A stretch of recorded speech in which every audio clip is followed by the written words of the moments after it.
against the odds?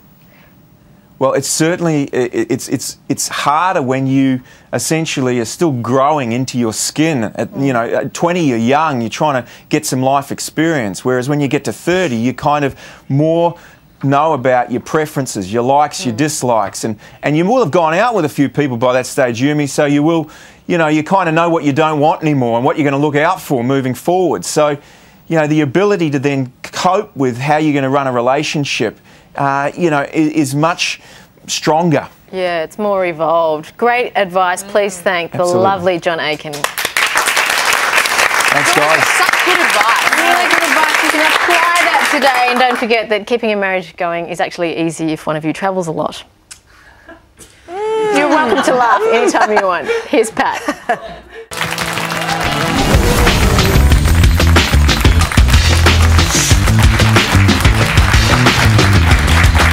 Watching The Circle. Now, sometimes couples stay in unhappy marriages and relationships just for the sake of their kids. We've all seen and heard situations just like this one. Your father and I are not going to be together.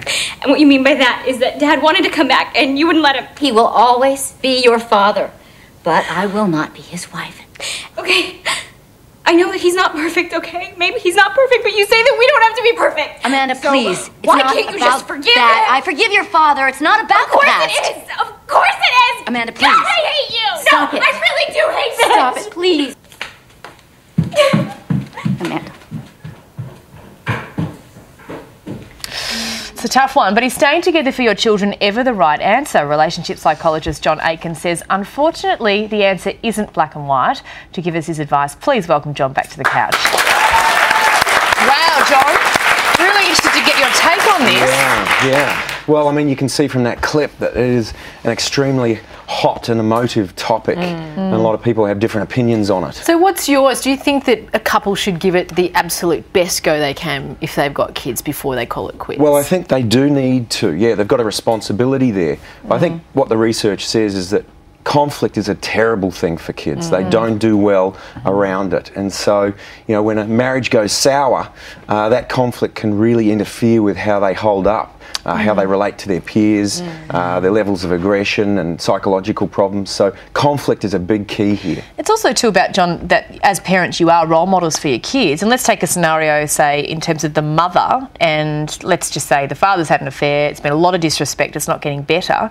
How important is it that that mother, as a female in that young girl's life or a daughter, says, that's it, I'm not being disrespected? Yeah, well, look, you are essentially the key player in their life. You teach them so much about who they are and how to react to different situations. So you do have a responsibility to send them good messages. And so you have to think long and hard about whether you want to go through with a separation and a divorce.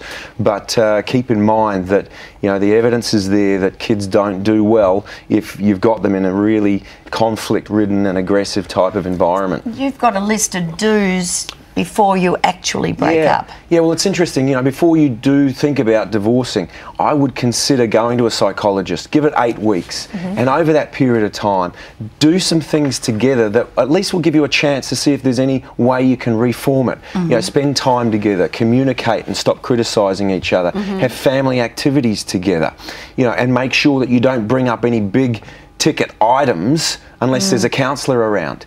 And over that period of time, see whether you can make a shift in it so you could perhaps turn it around. Is that almost like faking being happy? Well, you're essentially trying in a way to communicate well, reduce the conflict and see if there's any ground where you can repair. Like you did when you first met. Yeah, absolutely. There's got to be something. Sometimes, because when you're having relationship problems, some people say you need some time apart. Yeah. But you're suggesting maybe what you need to do is spend more time together. I would say more time together because one of the major players in relationships going sour is because you don't get any couple time together. And everyone who's had kids knows that it's hard to get that couple time. So, trying to work through it and spending time together, I think, is much better than having a separation, a trial period, because usually that's step one of 2 steps, which is the final one, which is getting out. And it's sometimes very difficult to actually talk one person in that relationship to even seek counselling. Yeah. because they're going to have to go to counselling and face up to some issues that they don't want to face up to. But What about couples that stay together? My parents were an example. Mum did the right. She felt she was doing the right thing by staying together until my brother and I were sort of 18 to 20, and then sort of they're out of the nest. I can then go. But for us, it was coming home and not knowing what's going to happen every night. It was a bit of a storm, and we would have probably been better to have consistency on either side with two parents that were at least happy.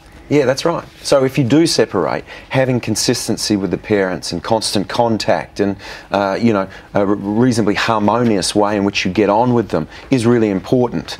Kids can do well out of divorce as long as, you deal with the conflict around the place, and also you make sure that there is good relationships with the parents and some economic stability. That's also another factor that bodes well for kids getting through it.